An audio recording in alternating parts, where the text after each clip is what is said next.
नमस्कार, मैं हूं मंगलेश्वर। ट्राइबल टाइम्स में आपका स्वागत है। आज हम फिर बात कर रहे हैं शनिदेव मार्को की। शनिदेव मार्को 10वीं का छात्र था, जबलपुर के एक छात्रावास में रहता था और 10वीं का छात्र था। वो माँ बाप का बड़ा बेटा था।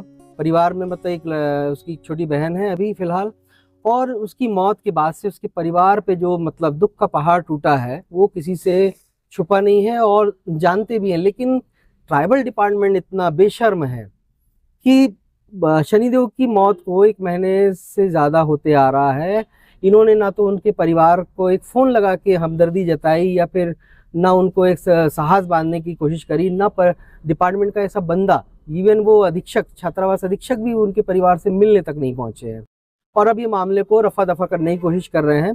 ये मामला सामने जब हमने उठाया तो इसके बाद से सामाजिक संगठन और राजनीतिक संगठन भी सक्रिय हुए हैं, और ख़ास तौर पे वो संगठन जो मतलब आदिवासियों की पीड़ा को समझते हैं।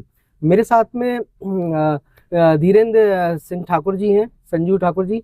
ये मतलब कांग्रेस पार्टी से बिलोंग करते हैं। कांग्रेस पार्टी का जो आदिवासी विंग है या आदिवासी विभाग है उसके नगर अध्यक्ष हैं। आज हम इन्हीं से बांधेंगे, जानना चाहेंगे कि इन्होंने भी खबर देखने के बाद वहाँ पे जो आदिवासी विभाग है उसको एसी को ज्ञापन दिया है, और उसके साथ ही आज वो जो बच्चा खत्म हुआ है उसके परिवार से मिले। तो धीरज जी, बहुत बहुत स्वागत है आपका। नमस्कार। आज आप उनके परिवार से मिलने गए थे, क्या? मैं आज जो उनके परिवार से गया मिलने में जी। तो आज मुझे एहसास, आज उनकी माँ की पीड़ा का बहुत मेरे को एहसास हुआ कि एक लौता बच्चा उनका, और आज जो छात्रावास में तबीयत खराब थी बच्चे की, और बच्चे की तबीयत खराब होने के बाद जैसा मैंने नर्रई नाला में भी जाके चेक किया था तो वहाँ मेरे को बताया गया कि बच्चा वहाँ से आया, उसकी तबीयत खराब थी। लेकिन जब रात में जब बच्चे को 3 तारीख को उसने एग्जाम दिया और उसके बाद जो उसको तबीयत वहाँ पे खराब हुई तो छात्रावास अधीक्षक वहाँ पे उपस्थित नहीं थे। ये मेरे को उनकी आज माँ ने बताया मेरे को बच्चे की, कि छात्रावास वहाँ पे थे नहीं, जो भी वहाँ पे कर्मचारी थे उन्होंने फ़ोन करके वहाँ पे बताया, और बच्चे को बहुत ज़्यादा उल्टी हुई थी और वो बहुत ज़्यादा तड़प रहा था वहाँ से।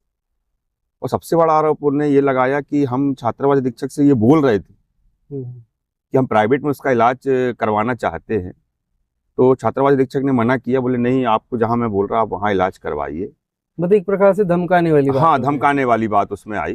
तो फिर मेरी छात्रावास अधीक्षक से भी बात हुई, तो उन्होंने, मेरे पास रिकॉर्डिंग भी है, जब मैं आज गया उनके घर और मैंने बातचीत किया तो माँ ने यही बताया कि नहीं भैया, हम झाड़ फूक के लिए कहीं नहीं ले जा रहे थे, हम तो प्राइवेट के लिए बोले थे। आज हम प्राइवेट में अगर करवाए होते बच्चे को तो हमारा बच्चा बच जाता।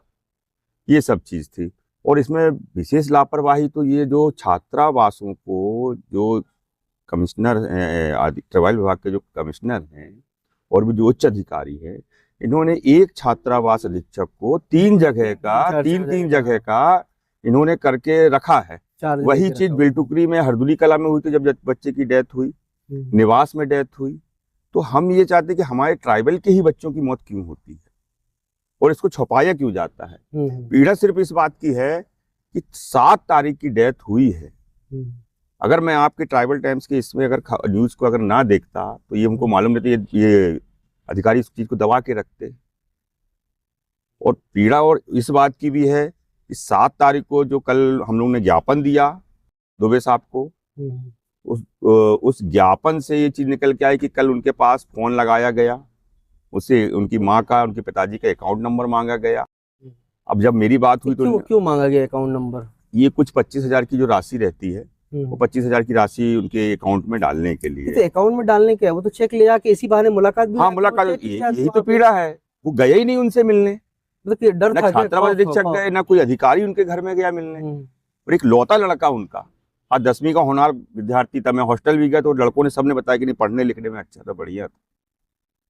तो अगर हम आदिवासी के बच्चों के साथ, हम लोग बच्चों को हॉस्टल इसलिए भेजा जाता है कि गांव में स्कूल नहीं रहते, रहने की व्यवस्था नहीं रहती, इसलिए हम बच्चों को उनके सपुर्द करते हैं। और अगर यही छात्रावासों की लापरवाही से और अधीक्षकों की लापरवाही से बच्चों की मौत अगर होती रहेगी तो हम लोग ये फिर कब तक सहेंगे? दोबारा फिर बच्चे भेजेंगे भी नहीं, जो बच्चे दोबारा भेजेंगे भी नहीं। या आप उस माँ की पीड़ा से समझिए, आप इसका बच्चा गया है, नहीं, लेकिन एक मानवता देखी जाए कि अगर किसी के यहाँ डेथ हो जाती तो आदमी आजू बाजू वाला जो भी होता है जाता है मिलने, जाता है है ना, मिलने। संवेदना दो शब्द कहता है। लेकिन डिपार्टमेंट उन्हीं के जो कि अगर देखा जाए तो वो बच्चों के, आदिवासियों के दम पे वो डिपार्टमेंट चल रहा है बिल्कुल बिल्कुल है चल ना, रहा है। क्योंकि ये इनका पैसा नहीं है, सरकार पैसा खर्ची है और हमारे और आपके टैक्स का पैसा हाँ। होता है जो खर्च किया जाता है इनमें। बिल्कुल बिल्कुल। लेकिन सवाल उठता है कि ये अधिकारी इतने मतलब निकम्मे, शब्द तो ऐसे है कि अपन बोल नहीं सकते हैं यहाँ पर, लेकिन इनको जरा सा भी नहीं लगता कि जाके देख ले, दो शब्द मतलब उनको संवेदना दे दें, उनको जहाज बना दें। अगर ये 25,000 देने की राहत राशि या जो भी अंत्येष्टि करने के लिए देते होंगे, ये अगर खुद जाके चेक दे देते तो मुलाकात भी होती, उनको भी अच्छा लगता परिवार को। मतलब फोन करके उनको यहाँ बुला रहे हैं, उनका अकाउंट नंबर मांग रहे हैं। सबसे बड़ी पीड़ा तो मैं आपको ये बता रहा हूँ कि उनकी माँ को ये नहीं मालूम है कि मेरे बच्चे की डेथ कैसे हुई है।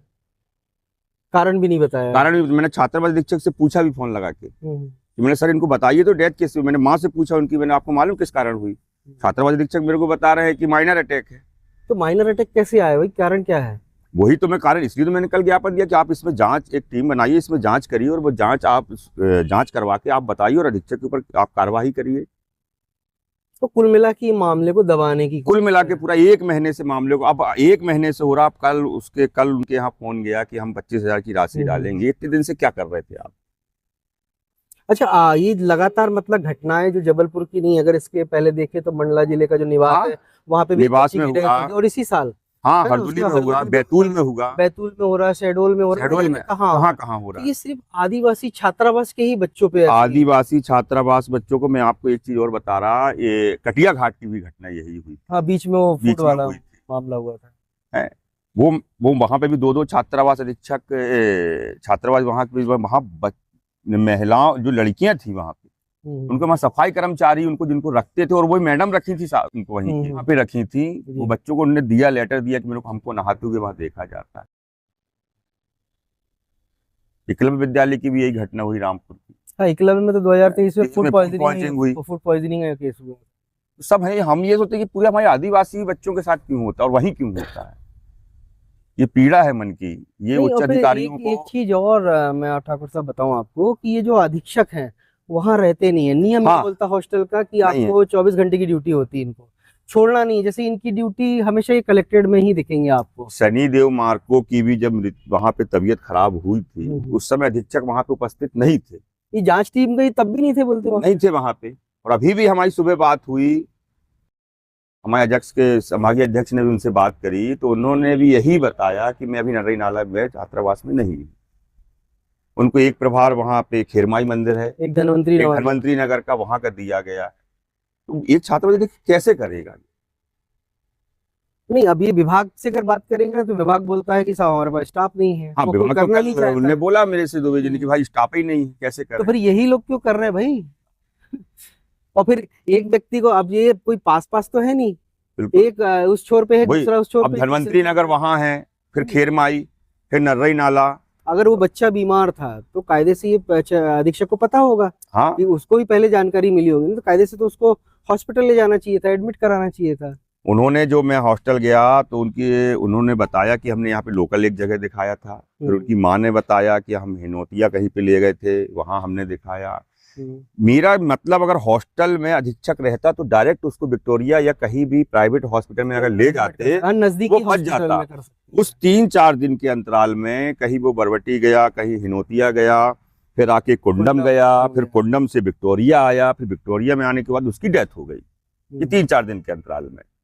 और डेथ होने के बाद भी उसका, हमसे अधीक्षक जी ये बोल रहे हैं कि हमने उसका मृत्यु प्रमाण पत्र दिया है, लेकिन हमको कारण पता करना है, कारण किस कारण हुई है वो मृत्यु।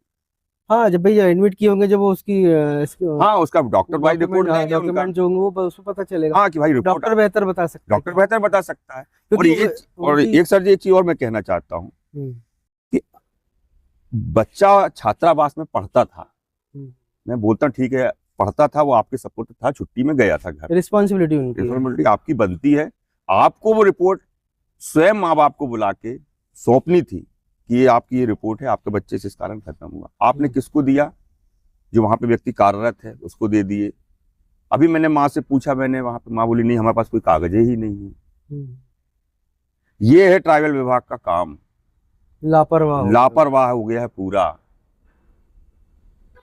तो अभी अगला कदम क्या है आप लोग? अगला कदम इसमें यही है कि हम बच्चे के लिए 5 लाख की मुआवजे की मांग करेंगे। हमने ये अपने प्रदेश आदिवासी कांग्रेस कमेटी प्रदेश रामू टेकाम को भी ये चीज़ भेजा है, और अपने हम आदिवासी जो भी हमारे विधायक हैं उनको भेजेंगे, और इसको हम लोग 5 लाख की मांग करेंगे मुआवजे राशि के लिए।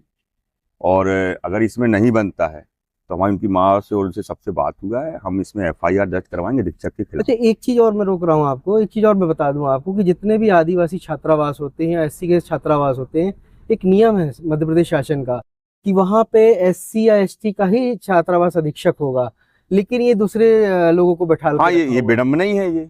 तो इससे वो कैसे देख रेख कर सकेंगे वहाँ पे? अब अगर आपका अभी का प्रेजेंट का देखो तो वो तो ST SC वाले व्यक्तियों को बोल देते हैं कि ये है ही नहीं उस लायक बनने लायक। अब देखो बड़े नेता, बड़े बड़े जो अधिकारी भी बोल रहे हैं, और जो इंटरव्यू होते हैं उसमें भी बोला जाता है ना। तो ये अधिकारी कुल मिला के ये रिजर्व कैटेगरी की जो रहते हैं नहीं, उनको नहीं कर सकते, ये इस तरह से आंकते हैं, ये उस चीज से आंकते हैं। तो ये कहीं ना कहीं एक दुर्भावना रहते हैं। अच्छा, अधीक्षक को रहने का अधिकार हॉस्टल में वो रहता नहीं है। ये अपना रामपुर कटिया घाट वाली मैडम कहाँ रहती थी? शीतला माई में। आप अगर घर भी आ रहे हो तो कैसे अप डाउन करोगे कटिया घाट और शीतला माई? नहीं, बात एक ही विद्यालय की नहीं, वो जितने भी आप जितने में है सब में है, चाहे वो कन्या परिषद ले लो, एकलव्य ले लो, या अभी आपको विजयनगर जब हॉस्टल है छात्रों का, उनने एक आवेदन दिया है, उसमें अभी तक कोई कार्रवाई नहीं हुई कि नहीं हुई मालूम ही नहीं है। आवासीय, जैसे ये छात्रावास की बात कर रहे हैं हम, मैं आपको बता दूं कि आवासीय विद्यालय जो होता है, आवासीय विद्यालय में भी ऐसे ही कि वहाँ प्रिंसिपल का रहना हो 24 घंटे, हाँ, रहता है प्रिंसिपल। वो प्रिंसिपल नहीं रहते हैं, छात्रावास अधीक्षक नहीं रहते, स्टाफ भी अधिकतर आपको नहीं मिलेगा। तो ये कुल मिला के ये जो सरकार इतना पैसा खर्च कर रही है, तो ये किस लिए खर्च कर रही है? इनके ऐशो आराम के लिए या फिर इनको सेवा देने के लिए? अब ये तो इनके अधिकारी ही बताएंगे कि कहाँ कर रही है, कहाँ नहीं कर रही है। नहीं, अब जैसे कांग्रेस पार्टी भी लंबा समय रहा, आप लोगों ने भी शासन किया है, यहाँ पे शासन किया है, तो आपके समय में कभी ऐसा नजर आया आप लोग? हमारे समय तो ऐसा नजर नहीं आता, नजर आता था तो हम लोग एक निष्पक्ष कार्यवाही करते थे, उस तह तक जाते थे कि सही में ये चीज हुआ है और ये चीज हुआ है, और इसकी लड़ाई भी लड़ते थे। इतना मैंने कांग्रेस के शासनकाल में मैंने नहीं देखा जो कांग्रेस ने आदिवासियों के लिए जो किया है। अभी भी जो आप हॉस्टल देखोगे, ये सब देखो, सब उसी समय के तो बने हैं ये। तो आज यहाँ पे संभागीय अधिकारी के पास आए हैं, तो इनसे भी आज मिलके क्या बातचीत करने वाले हैं? आज कल सहायक आयुक्त जी से मिले, दुबे जी से। आज हम लोग कमिश्नर साहब से मिलना चाहते हैं और इसी विषय पे उनसे आज मुआवजे की मांग करेंगे। हमारे साथ अजाक्स के संभागीय अध्यक्ष हैं राजेंद्र टेकाम जी भी हैं, और आदिवासी विकास परिषद के अभी जिला अध्यक्ष भी हैं। तो हम लोग आज सब मिलकर उनसे बातचीत करेंगे। तो जैसा कि मैं आपको बता दूं कि ये आदिवासी छात्रावासों में अक्सर देखा गया है कि इस प्रकार की घटनाएं होती हैं। बच्चा अगर बीमार हो जाता है तो बच्चे को चिकित्सा मुहैया ना कराकर, जब हालत ज़्यादा खराब हो जाती है तो सीधे उसके परिवार को फ़ोन लगा दिया जाता है। लेकिन यहाँ पे होता ये है कि अधीक्षक परिवार को फ़ोन नहीं करता है, वो उसके सहपाठी उनके परिवार के लोगों को खबर करते हैं। अधीक्षक वहाँ मौजूद नहीं होते हैं, उसके बाद परिवार वाले ले जाते हैं, उनसे जो बनता है प्राथमिक तौर पे वो करते हैं। उसके बाद वो यहाँ जिला चिकित्सालय में भर्ती कर देते हैं।